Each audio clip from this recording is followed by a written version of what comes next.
What are we doing here? And where are we gonna go? It's like we just woke up one morning and then it's welcome to the show. Don't ask any questions, just go with the flow. Make as much money as you can and try your best not to get broke. Copy everything you see on the TV, from the hairstyles to the clothes, and don't think too often, just do exactly as you're told.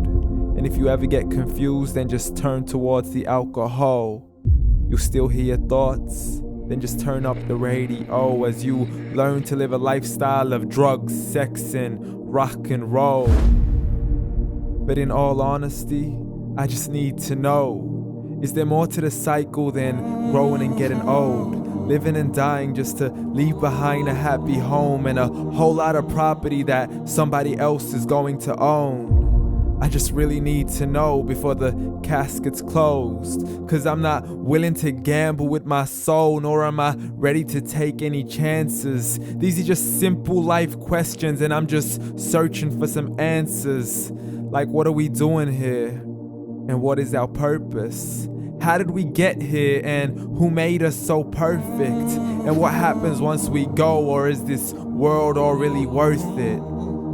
Questions we don't answer because apparently we don't really have to. There's no purpose to this life and our existence is merely natural. Then in that case, please let me ask you, did you create yourself, or was it somebody else who had fashioned you? 'Cause you're a being that's impeccable, faultless and unparalleled. You're a product of supreme intelligence and I'm merely being rational.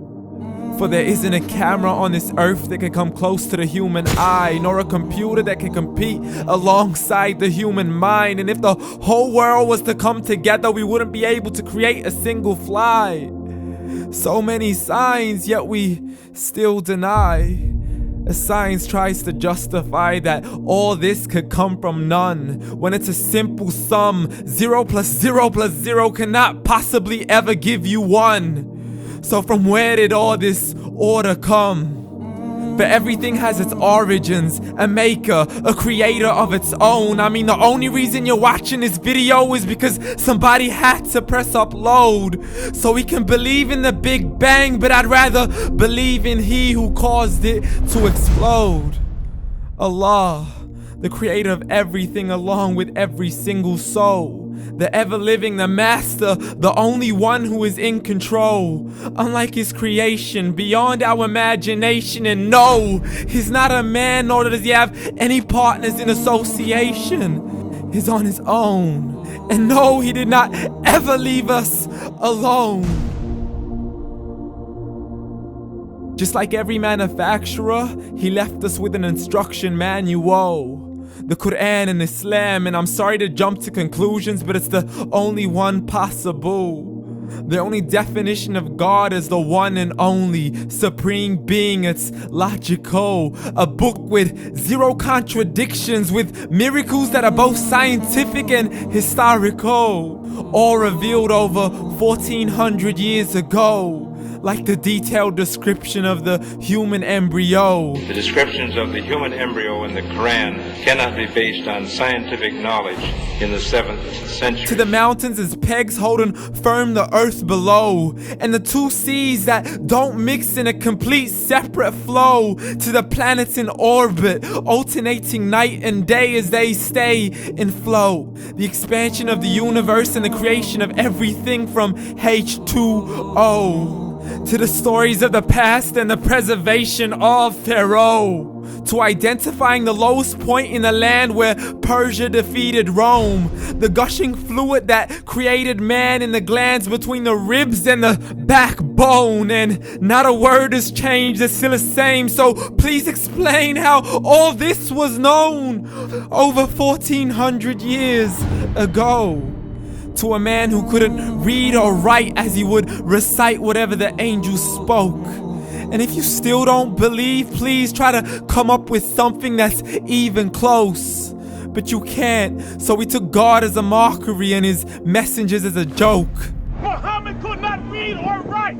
How's somebody who can't read or write gonna start a religion? Dismissed his scriptures as legends and tales of the ancient folk, as we live life according to our whims, desires, and hopes. saying this life is the only home we will ever know. We will live then die, then simply turn to bones. YOLO!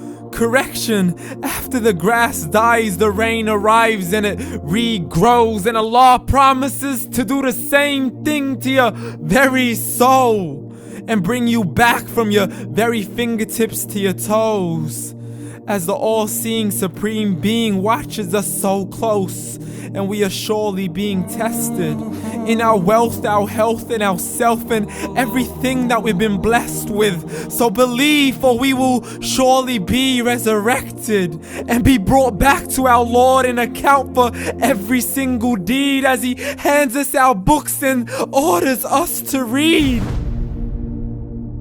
From the bad to the good and everything in between. You yourself are sufficient for your own accountability, so don't be mad at me. You are the one who thought He wouldn't come back to me. I gave you a whole life long to search after me, but you were busy in all that which was temporary. So read, and glad tidings to all those who believed. And if you disbelieve, read. And don't let that day be the first day you find out what your life really means. Read.